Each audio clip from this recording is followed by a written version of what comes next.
Assalamualaikum warahmatullahi wabarakatuh. Kami dari kelompok 9 Perdata akan memperlihatkan video tutorial yang bertemakan hukum benda pada umumnya. Berikut ini adalah anggota dari kelompok kami. Saya Isnaini Apriani, NPM 233. Saya Satria Adi Guna Setiawan, NPM 264. Saya Erwin Saputra, NPM 266. Saya Nora Melestari, NPM 267. Saya Waisu Hendri, NPM 269. Saya Triani Kusuma Putri, NPM 270. Saya Maximilian Bima Ardianto, NPM 271. Saya Einstein Pangestu, NPM 272. Saya Agus Setiabudi, NPM 23. Saya Hengkila Pinsah, NPM 274. Zakor Dua Putri, NPM 275.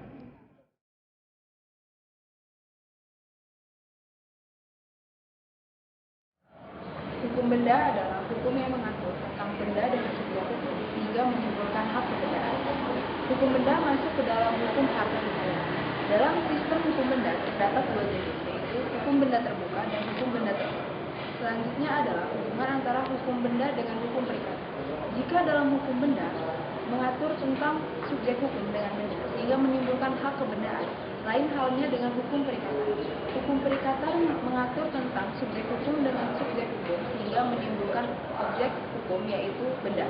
Selanjutnya adalah arti dari kata benda itu sendiri. Benda menurut pasal 499 KUH Perdata adalah segala sesuatu yang dapat menimbulkan hak kepemilikan.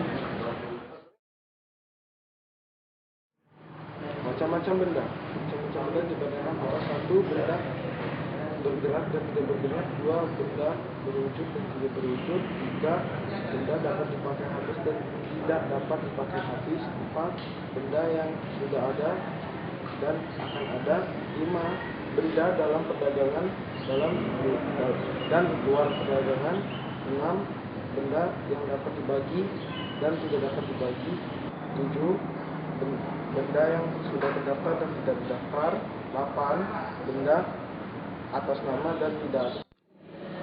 Pentingnya membedakan benda atas benda bergerak dan benda tidak bergerak berkaitan dengan 4 hal, yaitu 1. Desit, kedudukan berkuasa, 2. Levering, penyerahan, 3. Farjaring, kadaluarsa atau lewat waktu, 4. Reswearing, pembebanan, jaminan. Macam-macam hak kebendaan. Hak kebendaan yang dapat dinikmati yaitu hak milik, izin, hak pakai dan mendiami, hak memungut hasil.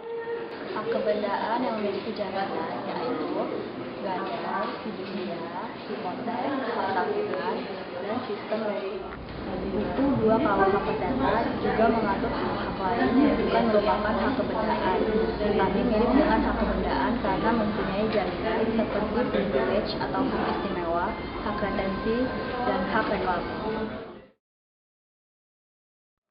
Selanjutnya, ada 2 syarat untuk memindahkan hak milik secara penyerahan. Yang pertama, adanya peristiwa perdata untuk memindahkan hak milik. Contohnya, jual beli, hibah, tukar menukar, dan lain-lain. Yang kedua, dilakukannya penyerahan oleh seorang yang berhak atas memindahkan hak milik. Cara-cara penyerahan. 1. Benda bergerak berwujud. Pasal 612 KUH Perdata. Yang kedua, benda bergerak tak berwujud. Pasal 613 KUH Perdata. Dan yang ketiga, benda tidak bergerak. Pasal 616 KUH Perdata. Sifat-sifat hak milik. Yang pertama, sifat original, dan yang kedua, sifat derivatif. Yang selanjutnya, hapusnya hak milik. Karena orang lain memperoleh hak milik itu dengan salah satu cara untuk memperoleh hak milik. Yang kedua, karena musnahnya benda. Dan yang ketiga, karena pemilik merupakan haknya atas benda tersebut. Baik, di sini saya akan menjelaskan apa pengertian dari hak milik tersebut. Dalam pasal 570 KUH Perdata dijelaskan bahwa hak milik adalah hak untuk menikmati suatu benda dengan sebebas-bebasnya dan hak untuk menggunakan hak benda tersebut, asalkan tidak merugikan hak orang lain dan tidak melanggar aturan perundang-undangan yang berlaku. Adapun ciri-ciri hak milik yaitu yang pertama, hak milik merupakan hak induk. Yang kedua, hak milik merupakan hak pokok. Yang ketiga, hak milik terlihat dari segi kualitasnya. Lantas bagaimana dengan untuk memperoleh hak milik tersebut? Dalam pasal 584 KUH Perdata dijelaskan ada 5 tata aturan untuk mendapatkan hak milik tersebut. Yang pertama, pemilikan, kedua, perlekatan, ketiga, lampau waktu, yang keempat, pewarisan, dan kelima, penyerahan. Yang pertama adalah besit. Menurut pasal 529 KUH Perdata, yang dimaksud dengan besit atau kedudukan berkuasa ialah kedudukan seseorang yang menguasai suatu kebendaan baik digunakan sendiri maupun dengan perantaraan orang. Selanjutnya, hak pemungutan pakai hasil adalah hak kebendaan untuk mengambil hasil dari barang milik orang lain, seakan-akan dia sendiri pemiliknya, dengan kewajiban menghargai barang tersebut sebaik-baiknya. Hak pakai dan mendiami. Pasal 818 KUH Perdata menentukan hak pakai dan hak mendiami diperoleh dari dan diakhiri sama seperti hak pakai hasil. Gadai. Gadai diatur dalam buku 2 KUH Perdata bab 20 yaitu pasal 1150 sampai dengan 1160. Menurut pasal 1150 KUH Perdata, gadai merupakan suatu hak yang diperoleh debitur atas suatu barang bergerak yang diterimanya dari kreditur atas jaminan sebagai jaminan utang-utangnya. Menurut pasal 1150 KUH Perdata, perjanjian gadai yaitu perjanjian aksesorir, merupakan perjanjian tambahan terhadap perjanjian pokok, yaitu perjanjian pinjam-meminjam uang. Tujuan dari perjanjian ini yaitu agar kreditur tidak lalai terhadap utang-utangnya. Selanjutnya yaitu hak dan kewajiban pemegang gadai. Hak pemegang gadai yaitu 1. Menjual dengan kekuasaan sendiri. 2. Menjual barang gadai dengan perantaraan hakim. 3. Mempunyai hak retensi. Hak tanggungan ialah hak jaminan yang dibebankan pada hak atas tanah sebagaimana diatur dalam Undang-Undang Nomor 5 Tahun 1960 tentang Peraturan Dasar Pokok-pokok Agraria. Subjek hak tanggungan ialah pemberi atau pemegang hak tanggungan yang berdasarkan perorangan maupun badan hukum yang memiliki kewenangan untuk melakukan perbuatan hukum terhadap objek hak tanggungan. Hipotek merupakan hak kebendaan atas benda tidak bergerak milik debitur yang dipakai sebagai jaminan. Nah, berikut perbedaan antara gadai dengan hipotek. Apabila hipotek bisa dilakukan berkali-kali, apabila gadai hanya bisa dilakukan hanya satu kali. Yang kedua, perbedaan antara gadai dengan hipotek. Yang pertama, untuk gadai diberi kekuasaan langsung mengeksekusi. Sedangkan hipotek harus melalui pihak ketiga. Fidusia ialah merupakan suatu jaminan hak milik yang didasarkan pada kepercayaan, yang merupakan suatu jaminan atas benda bergerak di samping gadai dan resi gudang yang lahir dari jurisprudensi. Praktik jaminan fidusia ini dapat lahir karena memang ada suatu ketentuan yang mengatur di dalamnya, yaitu sesuai pada pasal 1152 ayat 2 Kitab Undang-Undang Hukum Perdata tentang gadai yang mensyaratkan bahwa kekuasaan atas benda yang digadaikan tidak boleh berada pada pihak debitur. Nah, contoh dari jaminan fidusia ini adalah barang dagangan, piutang, dan kendaraan.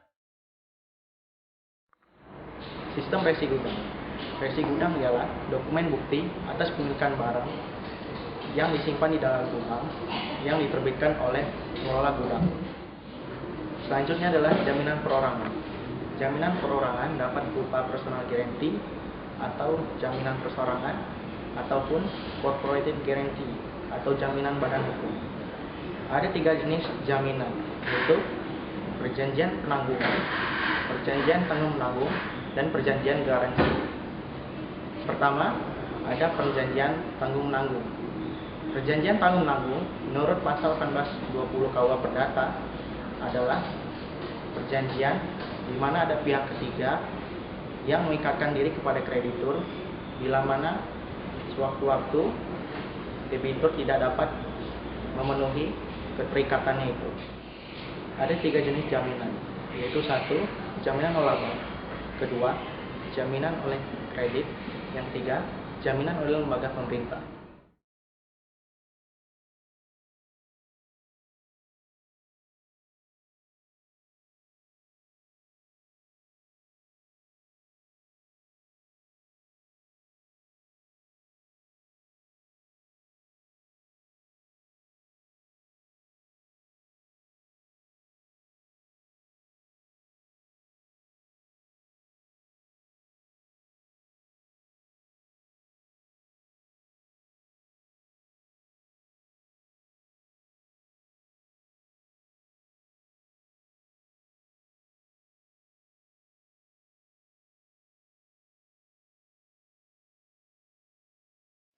Sekian video tutorial dari kelompok kami yang bertemakan hukum benda pada umumnya telah kami perlihatkan kepada teman-teman semua.